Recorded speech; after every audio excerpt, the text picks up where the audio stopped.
ناظرین السلام علیکم۔ جی ناظرین، آج ہم بات کرتے ہیں عمران خان کے ان وفادار ساتھیوں کا ساتھ نبھانے کی وہ کیا سزا بھگت رہے ہیں۔ ان میں ہے میاں محمود الرشید، ڈاکٹر یاسمین راشد، میاں محمد اسلم اور بھی دیگر ساتھی ہیں وہ ابھی تک جیل میں پڑے ہوئے ہیں۔ نہ ہی یہ جو ساتھی ہیں انہوں نے عمران خان کے دور حکومت میں کوئی کرپشن نہیں کی، یہاں تک کہ وہ اپنے معاملات میں مالی معاملات بھی ان کے وہ تباہ ہونے تک پہنچ گئے ہیں، تو ابھی تک صبر، حوصلہ اور استقامت کے ساتھ ڈٹ کر عمران خان کے ساتھ کھڑے ہیں۔ تو اس کے اوپر ایک بہت زبردست تبصرہ کیا ہے حبیب اکرم صاحب نے، تو بڑا زبردست انالیسس کیا ہے حبیب اکرم صاحب نے۔ تو کیا ہے، آئیے سنتے ہیں حبیب اکرم صاحب کا انالائز۔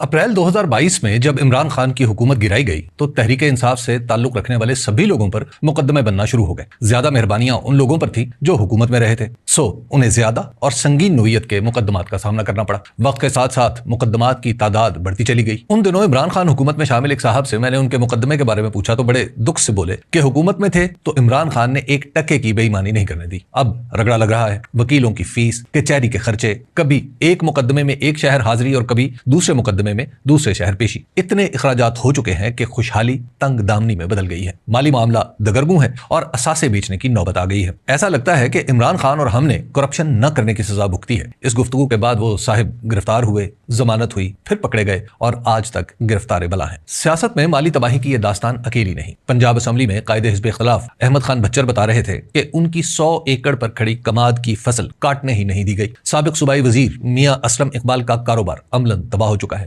لاہور کے قریب مریدکے میں عامر احمد تحریک انصاف کے سرگرم کارکن ہیں۔ اس سرگرمی کی پاداش میں ان پر ایک حیران کن مقدمہ ہوا اور وہ یہ کہ انہوں نے اپنی ہی زمین پر بنے اپنے ہی مچھلی فارم سے کئی من مچھلی چوری کر کے لاہور میں فروخت کی ہے۔ گوجرانوالہ کے ڈاکٹر سہیل ظفر چیمہ پر مقدمہ ہے کہ انہوں نے اپنے والد ظفر اللہ چیمہ کو انہی کے گھر میں پناہ دی۔ پولیس کی چشمدیدہ کہانی یہ ہے کہ ڈاکٹر سہیل نے اپنے 85 برس کے والد سے کہا ظفر دوڑ جا، اور وہ نہ جانے کیسے پولیس والوں کو چکما دے کر نکل گئے۔ شاہ محمود قریشی، میاں محمود الرشید، سینیٹر اعجاز چودھری، عمر سرفراز چیمہ، ڈاکٹر یاسمین راشد جیسے لوگ قید تو کاٹ ہی رہے ہیں، مالی حوالوں سے بھی مشکلات کا سامنا کر رہے ہیں، مگر عمران خان کے ساتھ جم کر کھڑے ہیں۔ عمران خان نے تحریک انصاف 2 بنیادوں پر اٹھائی تھی، ایک بدعنوانی کا خاتمہ اور دوسرا انصاف کی فراہمی۔ 2018 میں جب انہیں حکومت ملی تو ساتھ ہی یہ اطلاعات آنا شروع ہو گئیں کہ بدعنوانی کے ایسے دروازے کھل گئے ہیں جو کسی نے سوچے بھی نہیں تھے۔ یہ کہانی اتنی بڑی کہ اس کی لپیٹ میں عمران خان کی بیگم بھی آ گئیں۔ یہ تاثر اتنا پختہ ہو گیا کہ لوگوں نے اس کی تصدیق کرنا بھی چھوڑ دی۔ اپریل 2022 میں ان کی حکومت گئی تو فرا گوگی نامی ایک خاتون کا قصہ کھل گیا۔ یہ قصہ اتنا چلا کہ عمران خان بھی فرا بی بی کا دفاع کرنے کی کوشش کرنے لگے۔ انہی دنوں کی بات ہے کہ وہ لاہور آئے تو میں ان سے ملنے چلا گیا۔ گفتگو میں ان کی بیگم اور فرا بی بی کا ذکر آ گیا۔ کہنے لگے حکومت چاہتی ہے کہ وہ فرا کے راستے میری بیگم کے خلاف مقدمے بنائے۔ میں نے کہا مقدمے تو بہرحال بنیں گے۔ اس کے بعد دھڑا دھڑ مقدمے بنے۔ توقع یہ تھی کہ اب کرپشن کے مقدمات کی بھرمار ہوگی۔ پتہ چلے گا کہ عمران خان اور ان کے ساتھیوں نے کس طرح مال کمایا ہے۔ بدعنوانی کے مقدمے بنے تو وہ توشہ خانہ سے آگے نہ بڑھ پائے۔ القادر ٹرسٹ کا جو مقدمہ بنایا گیا اس میں بھی کوئی روپیہ عمران خان یا ان کی اہلیہ کے کھاتے میں نہیں گیا۔ 3 سال سے زیادہ ہو گئے تحریک انصاف کو حکومت سے نکلے ہوئے۔ بدعنوانی کا کوئی قابل ذکر مقدمہ اب تک اس کے کھاتے میں نہیں ڈالا جا سکا۔ پاکستان کا عدالتی نظام ایسا ہے کہ جس میں قانون اور انصاف کا عالم تو سب کو پتا ہے، لیکن یہ طے ہے کہ عدالتی نظام سائل یا مسئول دونوں کی جیب پر بھاری پڑتا ہے۔ وکیل سے لے کر عدالت جانے تک سبھی کچھ وقت اور پیسے کا تقاضا کرتے ہیں۔ میں نے ایک روز ایاز امیر صاحب سے پوچھا کہ آپ فارم 45 کے مطابق الیکشن جیت گئے تھے، اب الیکشن ٹریبیونل میں کیوں نہیں جاتے؟ کہنے لگے پیسہ اپنے پاس ہے نہیں کہ عدالتی نظام کی ضرورت پوری کر سکے، اور تاریخ بتاتی ہے کہ مقدمہ کر بھی دیں تو کچھ ہونا نہیں، اس لیے وقت کا ضیاع بھی ہوگا، لہٰذا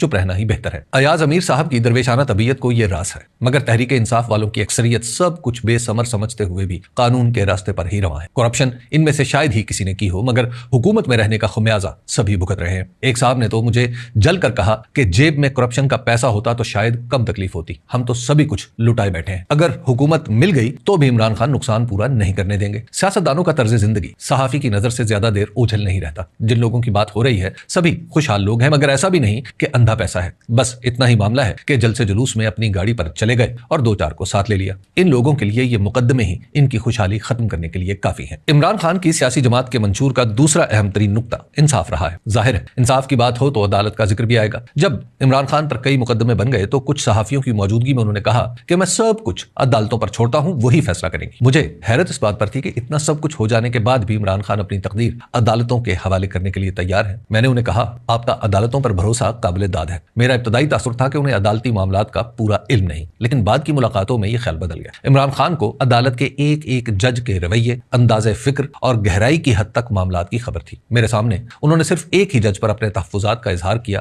اور وہ تھے قاضی فائز عیسیٰ. ان کا خیال تھا کہ قاضی فائز عیسیٰ جج نہیں بلکہ ان کے خلاف ایک وکیل ہے. وقت نے یہی ثابت کیا. اس شخص کے عدلیہ میں ہوتے ہوئے عمران خان کو عدت کے معاملے پر سزا سنائی گئی. ان کی پارٹی سے انتخابی نشان چھینا گیا. ان کی مخصوص نشستیں نہیں دی گئیں. وہی شخص تھا جس کی نگرانی میں 26ویں ترمیم کو عدلیہ کی خود مختاری کا کفن بنا دیا گیا. یہ سب کچھ اب کسی اندیشے پر مبنی خیال نہیں، امر واقعہ ہے. اس کے باوجود عمران خان یہی کہہ رہے ہیں کہ عدلیہ کو خود مختار کیا جائے اور وہی ان کے فیصلے کرے. یہ اعلان اس سے پہلے پاکستان کی تاریخ میں شاید ہی کسی نے کیا ہو. پاکستانی ریاست کی کمزوریوں کی وجہ سے یہاں کا معاشرہ تعلق پر چلتا ہے. چھوٹے سے لے کر بڑے تک سبھی ایک دوسرے کے ساتھ کسی نہ کسی تعلق میں بندھے ہوتے ہیں. اس لیے پاکستانی سیاست بھی اسی اصول پر چلتی رہی ہے. تھانہ، تحصیل اور ضلع سے لے کر بیرون ملک تک تعلقات کا ایک جال بچھانا پڑتا ہے. سیاستدان حکومت میں ہو تو یہ جال اس کے مخالفین پر جا پڑتا ہے. اگر خود سیاستدان مصیبت میں ہو تو یہی جال نیٹ ورک میں بدل جاتا ہے. اسی نیٹ ورک سے جیل کی سلاخیں موم ہو جاتی ہیں اور سزا یافتہ شخص بھی 50 روپے کے اسٹامپ پر لندن پہنچ جاتا ہے. تعلقات کا یہ کارخانہ پیسے اور مفادات کے زور پر چلتا ہے. عمران خان نے اپنے دور حکومت میں